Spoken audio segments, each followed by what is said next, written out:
2023 जैसे जैसे बीतता जा रहा है वैसे वैसे 2024 के आम चुनाव की सुगबुगाहट तेज होती जा रही है। ऐसे में सवाल उठने शुरू हो गए हैं कि क्या 10 साल की सत्ता के बाद बीजेपी तीसरी पारी के लिए लौट पाएगी या लामबंद होकर विपक्ष बीजेपी के मंसूबों पर पानी फेर देगा। इन सवालों के जवाब में अमूमन आपको गोदी मीडिया के मंचों से मोदी महिमा मंडन के रूप में ही जवाब मिलेगा, लेकिन इस बार जो सूरत हाल गोदी बयान कर रही है उसमें एक ओर पीएम नरेंद्र मोदी की घटी हुई लोकप्रियता दिख रही है तो दूसरी ओर विपक्ष की एकता कैसे सियासी तस्वीर को बदल सकती है इसका संकेत है। नमस्कार, आदाब, आप देख रहे हैं खबर अड्डा और मैं हूं आपके साथ सुम्बुल ईरम। आज तक के डिबेट शो में इस बात पर अजनौम कश्यप ने चर्चा की, आखिर 2024 की तस्वीर क्या हो सकती है।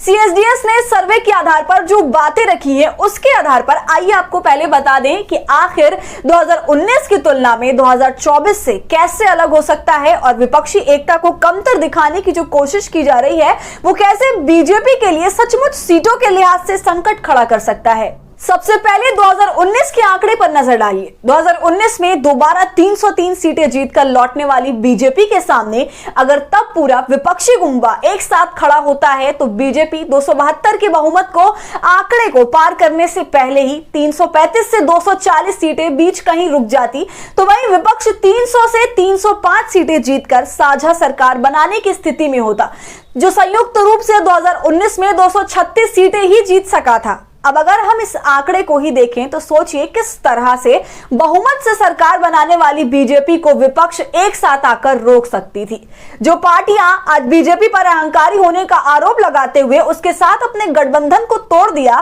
उस बीजेपी के लिए तब कहीं से भी अहंकार में चूर रहने का सवाल ही नहीं उठता, क्योंकि बीजेपी के लिए तब उसके सहयोगी दल उसकी सबसे बड़ी जरूरत बन जाते। लेकिन जाहिर सी बात है कि विपक्ष का एक साथ नहीं आना बीजेपी के लिए फायदेमंद साबित हुआ और बीजेपी न केवल पूर्ण बहुमत की सरकार बनाने में कामयाब रही बल्कि 2014 की तुलना में उसकी सीटों में बढ़ोतरी ने उसे 2019 में 300 के पार पहुंचा दिया। और अपनी व्यक्तिगत राजनीति के मोह में जिस तरह का बिखराव विपक्ष में रहा उसने विपक्ष के कद को और ज्यादा छोटा कर दिया। लेकिन ये बातें और आंकड़े बीत चुके समय की हैं और जो हालिया सर्वे रिपोर्ट है वो इस ओर इशारा कर रही है कि बीजेपी के सामने अगर विपक्ष एकजुट तरीके से खड़ा होता है तो फिर वो बीजेपी की मुश्किलें बढ़ा सकता है। अगर विपक्ष के एक साथ आने से बीजेपी के वोट शेयर में 1% की गिरावट आती है तो इसका सीटों के लिहाज से जो असर पड़ेगा वो ये कि बीजेपी जहां 225 से 230 सीटें ही जीत पाएगी तो वहीं विपक्ष 310 से 325 सीटें जीतकर सरकार बनाने की स्थिति में रहेगा। ठीक इसी तरह सर्वे के अनुसार अगर तमाम विपक्षी पार्टियां एक साथ आती हैं और इनके एक साथ होने से अगर विपक्ष बीजेपी के वोट शेयर में 2% की कटौती कर पाती है तो इसका सीटों के लिहाज से असर यह होने वाला है कि बीजेपी केवल 210 से 215 सीटें जीत पाएगी और वहीं विपक्ष का आंकड़ा 325 से 330 सीटों के आसपास रहेगा। इस रिपोर्ट से साफ है कि बीजेपी जो अपनी अपराजय छवि लेकर घूम रही है वो सिर्फ और सिर्फ विपक्ष के बीच दूरियों का परिणाम है। अगर विपक्ष एक साथ हुआ तो बीजेपी की केंद्र से विदाई पक्की है।